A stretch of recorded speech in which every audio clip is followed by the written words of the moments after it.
What's up, everyone, and welcome back to Rob's Gaming Table. Today on the table we have another special video for you, thanks to the fine folks over at Fantasy Flight Games. They've sent another Game of Thrones: A Card Game 2nd Edition spoiler for you.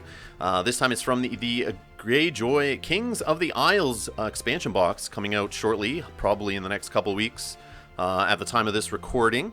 Also want to thank our Patreons for supporting the channel and making this video also possible for you guys. Thanks to everyone that supports the channel, viewing, liking, commenting, and all that jazz. You guys are all awesome for even being here. So let's cut it to it. We'll get to the card. This card's title, when I saw it in my email, has the title Longship Maiden's Bane. Instantly brought back memories of First Edition. For those out there who played First Edition, will remember this card near the end of that game's life when people were building decks around it and trying to get it banned, restricted, and all that kind of stuff. There was calls from the meta that hated these type of decks. You can see it on screen here just for fun. During challenges, kneel Longship Maiden's Bane to have it participate in the current challenge on your side as a character with cannot be killed, so you can't kill it, and has X strength. X is number of warships you control. So basically people are building decks with no characters, just tons of warships, and then throwing this thing into challenges and killing people, and you couldn't do anything about it. It was kind of dumb and silly. But anyways, let's get to the real spoiler. For 2nd edition of Game of Thrones, just a little history lesson and a throwback there for you guys. But this one from 2nd edition is just Maiden's Bane. It is a 2-cost Greyjoy unique location, non-loyal, has the warship trait, also has the reaction after you win an unopposed challenge, kneel Maiden's Bane to choose and stand an attacking character. Then, if that character is a captain, stand Maiden's Bane.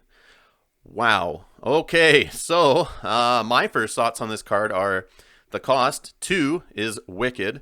It's a warship, works great with existing Greyjoy stuff that already exists. It's non-loyal, so you can pull this out of house. Don't know if it's good for that yet, but it just leaves this open to be thrown in other decks that rely on warships, and you know, if you have a way of winning unopposed and that kind of thing, you can stand the character, which is amazing. But the real gem there is if you got captains in your deck, you can stand this bad boy and do it again on a future challenge. So it may bring back, you know, Greyjoy unopposed decks. You might see Kraken's Grasp making a return, because, you know, if you're doing Greyjoy unopposed nowadays, you not only have ambush characters to deal with, getting around your stealth, you have Shadows characters now jumping into play and ruining your day trying to get unopposed challenges. So cards like Kraken's Grasp, of course you have to go first, it's not the greatest, but things like that where you're reducing the character strength after they're already defending, or cards like the newer Grey Ghost Warship really work well with this, I assume, because Grey Ghost, you can hide it in Shadows, bring it out, and it'll make characters, you can't declare them as defenders. So if somebody jumps in someone from ambush or Shadows, you can bring out Grey Ghost and hit them, or even just have Grey Ghost in play and kneel it to declare at least one character that they can't participate in the challenge. I'm sure there's other ways in Greyjoy, and in the box, I'm sure there'll be other ways to deal with that. For example, the drum was spoiled. Saw it earlier on Facebook today, but you can check that spoiler out there, or go listen to the Banter Behind the Throne podcast, I believe is the ones who spoiled that. And that has the text, this character, he is a captain, and while the drum is attacking in a military or power challenge, each character with an intrigue icon cannot be declared as a defender. So there's another way to just get this working, and he's a captain, so he gets, you know, you get to stand back up Maiden's Bane, and then you can repeat the effect. So amazing. I can't see anything bad with this card. I hope you guys can let me know in the comments below if you see anything good, bad, other combos that you can think of. But just thinking of the captains in general that exist in the game right now, you can see them up on screen here. We got Big Asha that we know, the 7-cost Asha. We have one coming in the box that's been spoiled in a previous Fantasy Flight Games article. She's 6-cost, Asha Greyjoy, has Pillage and Stealth helping you get that unopposed. But she also has each other unique Ironborn character you control gains Stealth.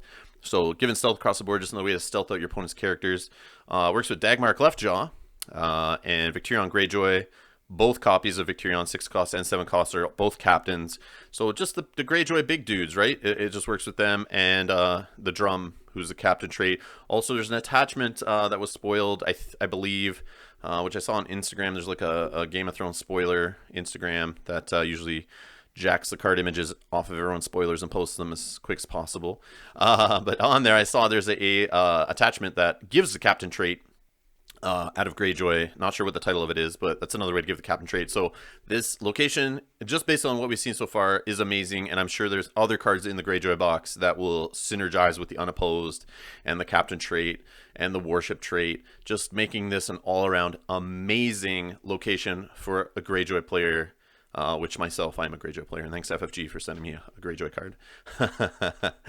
But yeah, that's all I really have to say for this. I want to hear what you guys have to say in the comments below. If you like this card and the video, hit that like button. Leave comments below about this. I want to see the discussion, what you guys think. What am I missing? What are your thoughts on it? What does the community think about this card? I'm sure you guys like it.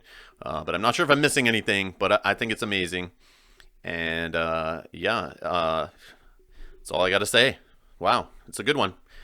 All right, so if you guys haven't already, make sure you subscribe on YouTube. And I also want to say just a special note that we are now streaming exclusively on twitch.tv/Rob's Gaming Table. So if you want to see our live streams and join in the chat with us, we're streaming Game of Thrones over there, Keyforge, the new hotness from FFG, also some board game playthroughs. That's where we're going to stream from now on, and then just archive stuff over here to YouTube. So get on over to Twitch TV and follow us there and join us in our live streams and chat with us. And thanks again to Fantasy Flight Games for sending this card over. Thanks to you, the community, for supporting this channel and watching this video. You guys are amazing, and I'll catch you in the next one.